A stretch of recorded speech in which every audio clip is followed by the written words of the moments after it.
Mandarin locally could have huge benefits for students wanting to pursue studies in China.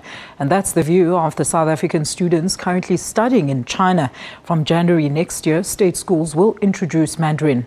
The introduction of Mandarin at public schools has been met with mixed reactions, though. SABC presidential correspondent Mzwandile Mbeje was in Beijing and filed this report. South African students in China. There are about 1,100 of them here. Hello South Africa, how are you doing? In China we say it as Ni hao nan fei zameyang. 21-year-old Zamankosi hails from White River in Mpumalanga. He is a second-year international trade and economics student at a Beijing-based university. He speaks and studies Mandarin.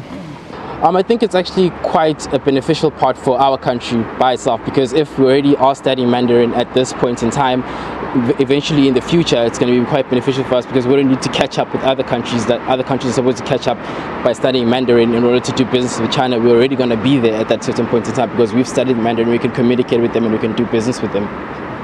Lwazi Apleni from Willowvale in the Eastern Cape is a master's student and supports introducing Mandarin. For me, there is no problem. And as we all know that China is fastly becoming a world superpower. So for you to know Mandarin, it's going to help you. For example, someone who speaks Chinese fluently now and will be able to make or to do some business between China and South Africa. So for me, I give it a green light. Mandarin will be offered as a subject choice for pupils in grades 4 to 9. This could see hundreds of teachers being trained by the Chinese.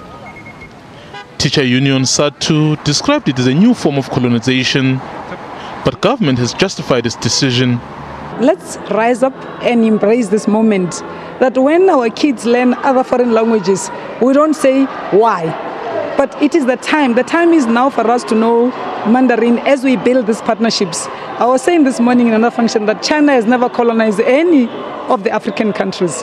The Chinese themselves talk of win-win. We talk of strategic partnership. We talk of partners that must help us enhance the attainment of Agenda 2063.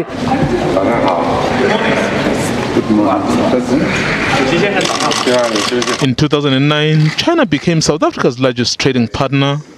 By the end of last year, bilateral trade was valued at 205 billion rand. And it's hoped introducing the language in South Africa's schools will help empower future generations. Mzwandile Mbeje, SABC News.